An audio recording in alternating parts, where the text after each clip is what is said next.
Kommst mit auf eine kleine Reise, auf einen Besuch ins Schlummerland. Heute besuchen die beiden Munz, Flick und Fanian, einen ganz besonderen Wald. Durch den Wald kann man mit dem Boot durchfahren und die Bäume in dem Wald wachsen im Wasser. In den Tiefen von dem Wasserwald finden Fanian und der Flick ein ruhiges Örtli, wo sie übernachten können. Also, dann machst du jetzt so bequem, wie es nur geht. Und dann machst du deine Augen zu. Der Ort, wo du bist, ist immer noch da, auch wenn du die Augen zu hast. Und jetzt stellst du dir vor, dass irgendwo da in der Nähe um dich herum eine Tür siehst. Eine Tür mit einer Türfalle. Wenn du jetzt die Türfalle abdrückst und durch die Türen durchgehst, bist du da, im schönsten Land, das es gibt. Im Schlummerland.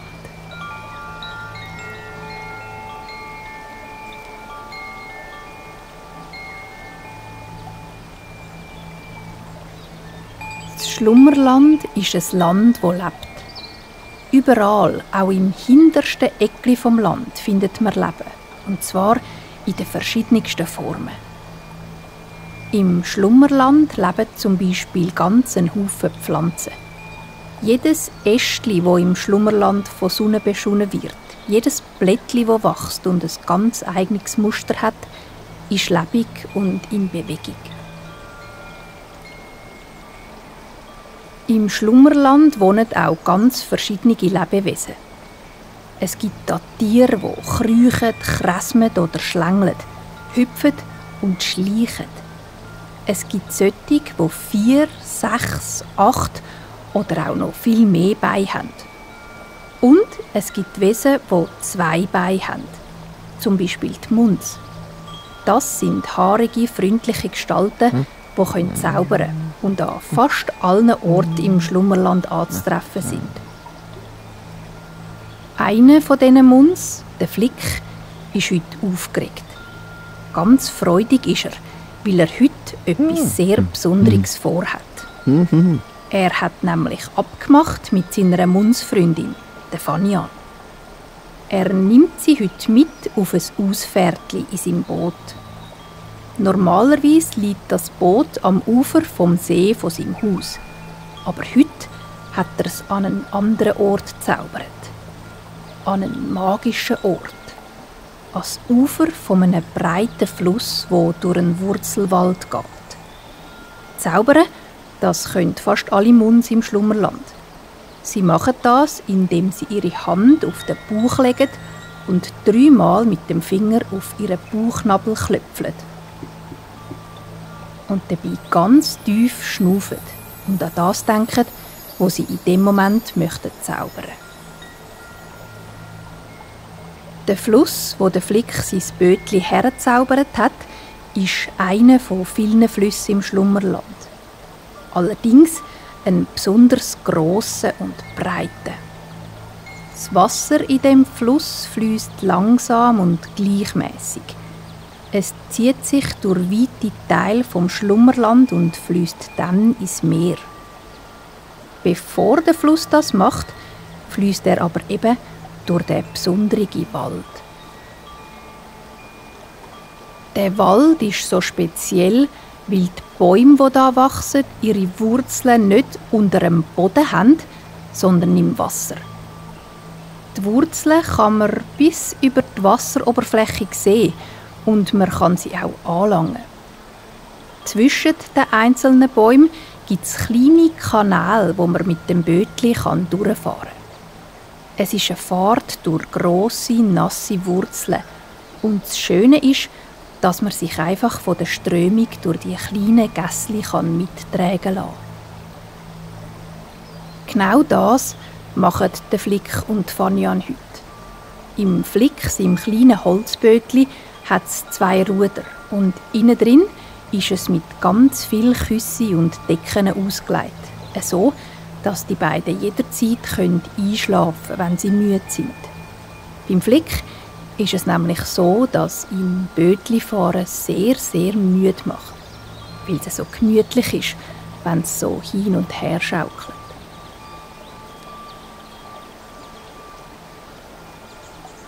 Ganz freudig ist der Flick am Warten und am Umschauen. Gewundrig, wenn das die Fanian echt kommt.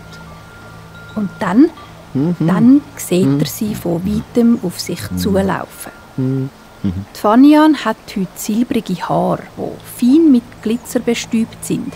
Und im weichen Abendlicht schimmern sie von Kopf bis Fuß. Flick seine Haare sind moosgrün, ganz ähnlich wie die Farbe vom Fluss hinter ihm.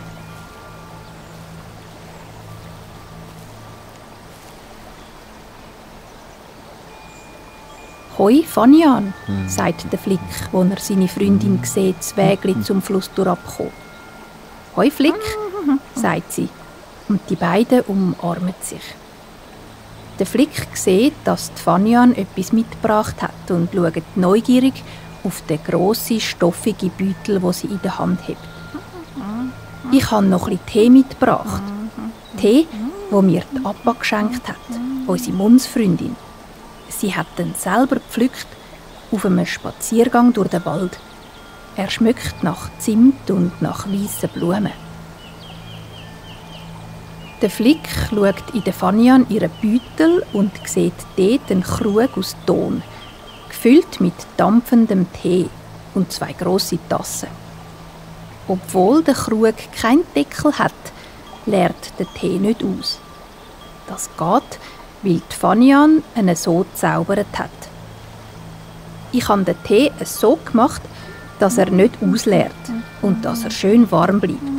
Genau richtig, dass wir nachher davon trinken können, sagt Fanian. Der Flick zieht mit seiner haarigen Hand das kleine Bötli ein bisschen näher zu sich an. Das Ufer vom Fluss ist sandig und er hebt der Fanian seine Hand an, damit sie sich darauf abstützen beim Einsteigen. Ganz vorsichtig kresmet sie ins Boot, so dass es nur ganz wenig hin und her schaukelt. Wo sie drin ist, hebt sie sich am Rand vom Boot fest und gibt dem Flick ihre Hand. Er nimmt sie gern als Hilfe, um ins Boot einsteigen. Er sitzt ab, mitten inne in die weichen, von der Sonne aufgewärmten Küsse. Und dann machen sich der Flick und Fanian auf, um den Wurzelwald zu erkunden. Sie stoßen sich mit dem Ruder vom Ufer ab und lassen sich von der sanften Strömung vom Fluss durchab Richtung Wald und Richtung Meer treiben. Die Luft um sie herum ist warm und feucht und es liegt ein würziger Geruch nach frischem Gras und dunkler Erde in der Luft. Die beiden Munds schnaufen tief ein und aus.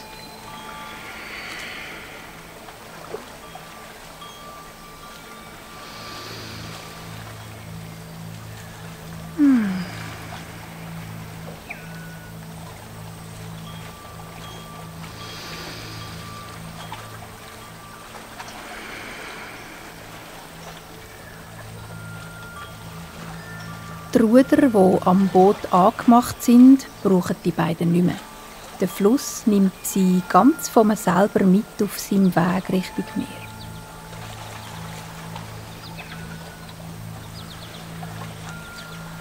Nach einer Weile spaltet sich der Fluss.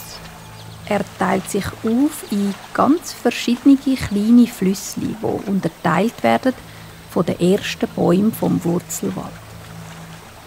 Der Flick und Fanian lassen sich treiben und nehmen mit ihrem Bötli eine der Abzweigungen. Der Flick und Fanian sehen die grossen Wurzeln um sich herum aus dem Wasser ragen. Die Wurzeln sind stark und glänzend nass und sie kommen erst über der Wasseroberfläche wieder zusammen, in grossen, dunklen Stämmen. Der Flick schaut an so einem Stamm entlang rauf und sieht in die Baumkrone, wo kleine, dunkelgrüne Blättchen ein feines Dach formen.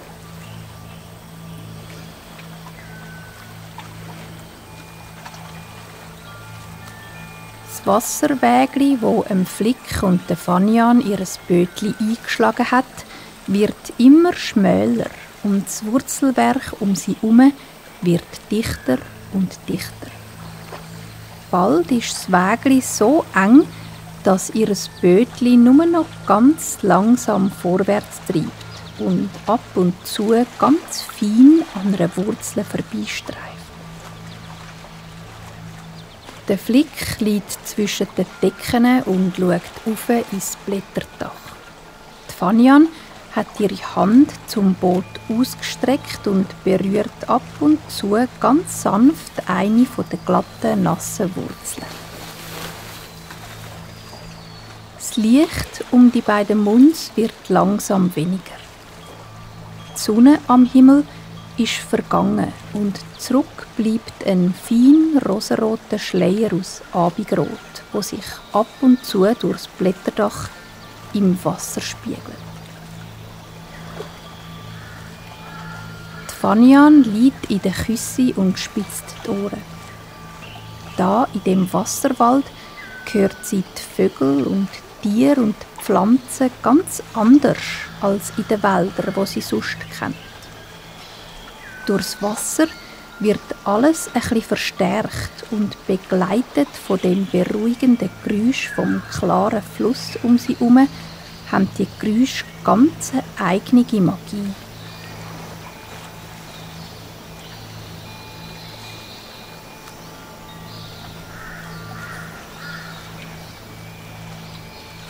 Sie hört ganz einen Haufen Insekten, Mucken, Fliegen und Käfer. Die einen surren ganz leislich und gleichmäßig. Andere, grössere Käfer tönen wie ein kleines, aber starkes, brummendes Motörli. Auch Frösche hört sie quaken und immer mal wieder das Götschen von kleinen Fischen, die aus dem Fluss kumpeln und dann wieder eintauchen. Fanian sitzt auf im Bötli und holt den grossen Teekrug und die beiden Tassen aus ihrer Stofftasche. Sie nimmt eine Tasse in ihre Hand und gießt vorsichtig ein bisschen warmen, hellbraunen Tee rein. Dann gibt sie die gefüllte Tasse mit der dampfenden Flüssigkeit dem Flick in die fehlige Hand. Fanian füllt auch das zweite Tassli und stellt dann den Krug zwischen zwei grosse, farbige Küsse im hinteren Teil vom Boot.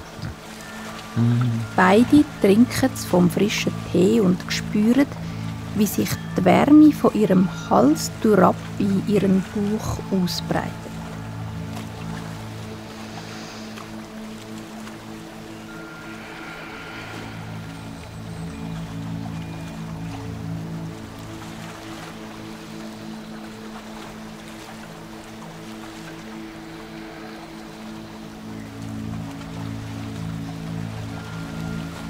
Wärme spüren sie auch um sich herum.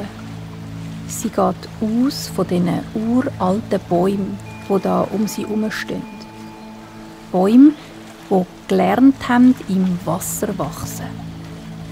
An einem Ort, wo es eigentlich nur Wasser hat, haben sie ihren Platz gefunden und ihre Wurzeln versenkt im schlammigen, weichen Boden.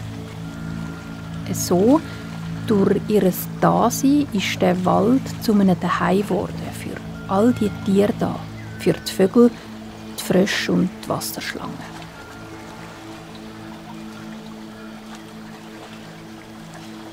Im Wurzelwald um die beiden Muns in ihrem Bötli ist es Abend geworden. Der Kanal, wo ihr Bötli drin geschwommen ist jetzt so schmal, dass sich das Bötli nicht mehr vorwärts bewegt. Sie sind jetzt eingenistet zwischen zwei grossen, starken Wurzeln. Sie hören, wie die Tiere vom Tag sich parat machen zum Schlafen und wie die in der Nacht unterwegs sind, langsam verwachen. Ein kleiner schwarz-gelber Salamander sehen sie vorbeihuschen und eine grosse, glänzige Libelle landet auf dem Rand von ihrem Bötli. Ganz fein schaukelt das hin und her und die beiden Munds spüren, wie müde sie sind. Sie stellen ihren Tee ab, ganz in der Nähe vom Krug und legen sich ab zwischen die Küsse und Decken. Der Flick zieht eine grosse, stoffige Decke über sich und Fanian und die beiden kuscheln sich ein bisschen näher aneinander.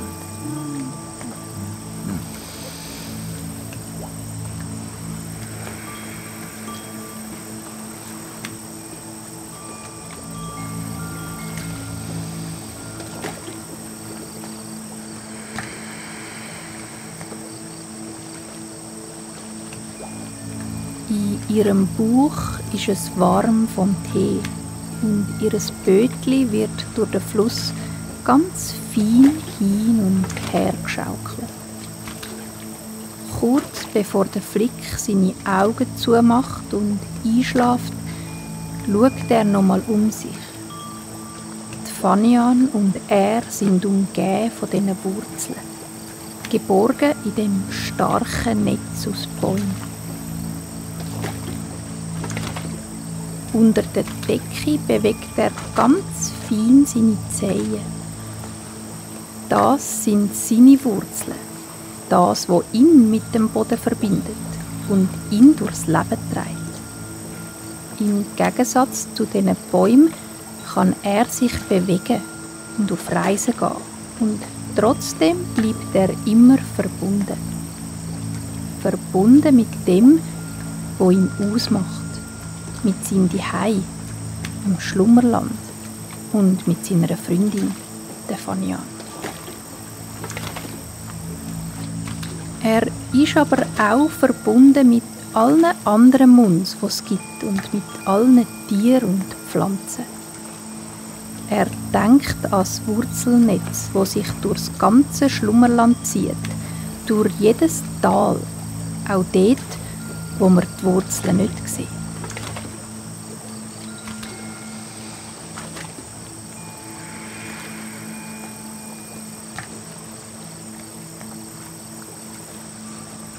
Der Flick schaut zu der Fanian über.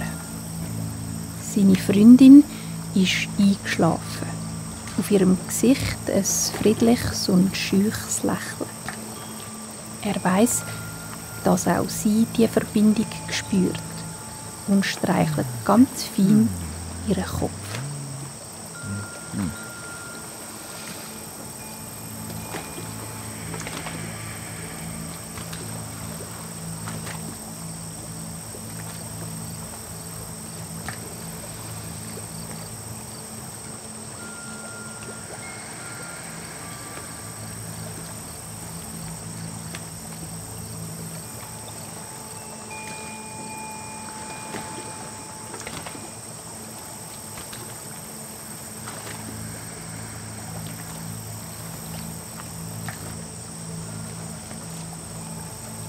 Und alles ist, wie es ist im Schlummerland. Die Fanian und der Flick schlafen tief und fest. Unter ihnen und über ihnen ist alles weich und still. Nur ganz ein feines und langsames Schnaufen kann man noch hören. Ein und aus. Ein und aus.